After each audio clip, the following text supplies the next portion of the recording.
name is Mike Fitz. I'm a fellow with Explore.org in the bear cams in 2018.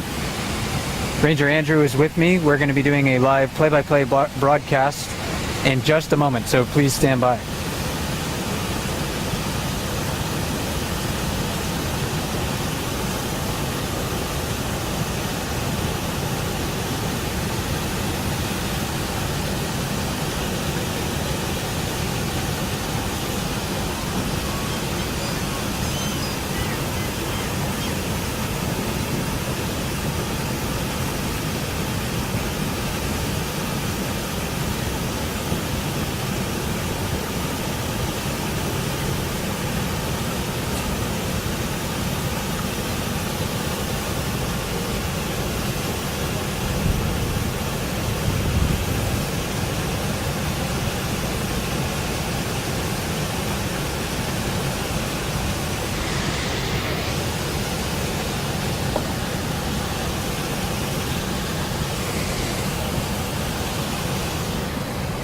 We're broadcasting live on the bear cam in Katmai National Park and Preserve. My name is Andrew. I'm a park ranger here in Katmai, and I'm here with Mike Fitz, a fellow with Explore.org for 2018. And quite a bit of activity going on today, Mike. Yes, I think it's going to be another sort of exciting evening here. We're going to be with you for the next hour talking about the bear and salmon activity, whatever really kind of catches our eye. So if you're watching live on Explore.org, who brings these bear cams to you, we're very happy to have them as a partner here at Katmai National Park. Or if you're watching on Facebook, we won't be really looking at the comments. We'll talk about how the bears interact with one another, maybe how they're fishing for salmon. This evening there's quite a bit of fish, and the bears I think are getting really well fed. So I think we're going to talk about different fishing styles, and maybe we'll see some bears interacting with one another. But right now they seem to be kind of keeping their distance over the past half hour. Absolutely. From what I've been watching. Yeah, we've had a little bit of shuffling of the deck within the past 10 minutes or so, but we do have a few characters we've seen pretty consistently so far this season. Should we introduce the bears we're seeing right now? Yeah, absolutely. We got two older sort of adult bears right on the at the waterfall right now. Yeah, she can do that because she's now an independent woman, Mike. She recently emancipated her cubs earlier this spring. She had a litter of 2, and they both survived to emancipation, joining the ranks of subadults now in the area. Yeah, so she can devote really all of her resources to herself right now. Mother bears really do sacrifice a lot for their cubs. They're generally thinner than single females, so this year, number 409 being on her own, she doesn't have to spend a lot of energy, of course, nursing cubs or even in those sort of vigilance activities. You know, you'll see mother bears looking around a lot, trying to scan the horizon for any potential threats to her offspring. But she only has to worry about herself this summer, so she's on the lip a lot, and this is something that we don't see her doing when she has cubs, especially young cubs. Mm-hmm. So a couple of years ago when she had spring cubs, she really never came to the lip of the falls. And I joked yesterday that she was freed from the bondage of motherhood, but that really is true. She has a lot less to worry about right now.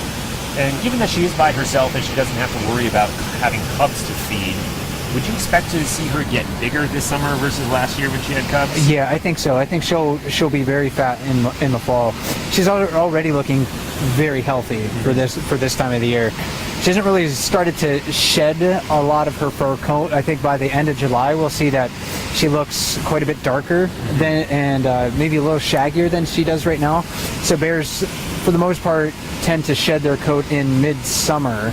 And we see the bears progressing from lighter shades that they have on their fur right now to like a darker shade that comes in with that new fur coat. And she did just let at least half of that fish drift downriver. It's possible she might be getting to high grade, that is selectively choose certain parts of the fish to eat, and just let the rest drift downstream. And I've been seeing that as well. Actually, I got here at 5:30 p.m. Local time, so about an hour and a half ago. Started counting how many fish she was catching, and if I didn't miss any, that was her 9th. in an Right. hour and a half. So she's getting quite full. That's a lot of food to put into your belly. She's maybe only half the size of some of the really big adult males here. So she's not eating the whole fish right now. But when it comes to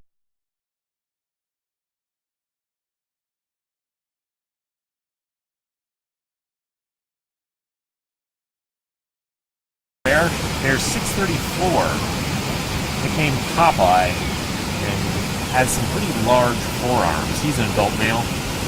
And his forearms, that characteristic of him, I don't think is as noticeable as when he was a sub-adult bear. Again, those juvenile bears that are between 2.5 and 5.5 years old. But he's still a very, a good-looking bear. Actually, I think if there's one or two bears around here that really do represent what a brown and grizzly bear looks like, he's one of them for sure. When you think of a grizzly bear, you think of a bear or a brown bear. You think of something that looks like that, absolutely. And I am going to pan down here, Mike. We do have a bear eating a fish right in front of us. And this is number 708. She's nicknamed Amelia. And she's also an adult female. She's in her mid-teens. And she's a bear that doesn't really choose a particular spot at Brooks Falls. Maybe she just feels like she can't compete for those fishing locations. Maybe she's a bit too small. Maybe she never learned really to do it. So we often see her sort of hovering on the fringes downstream of the waterfall. When we were talking about 409, she charged into the water and caught the salmon that she's consuming. And I'm sort of zoomed in on her neck right now, Mike.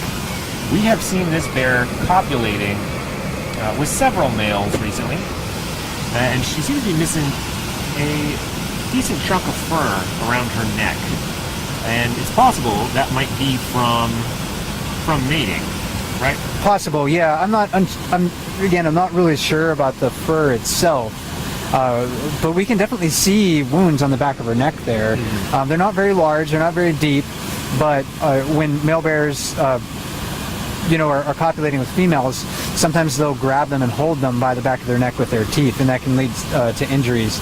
So we can see this on her. I think when I got a good look at 409 earlier, when she walked below the falls platform where we're standing. Patches. So it's possible. And that's as well. That's an important point, because they do shed in patches, and sometimes people will ask us questions like, why does that bear look so like ragged? Is suffering from mange or something like that? Right. And bears can get mange. That happens especially, I think, in black bears in the lower 48. I don't think that's been documented in Katmai National Park. But so if you see big patches of fur missing on a brown bear here, that's kind of normal for many of our animals. Yeah, and she is re-entering the river. There's 708, nicknamed Amelia.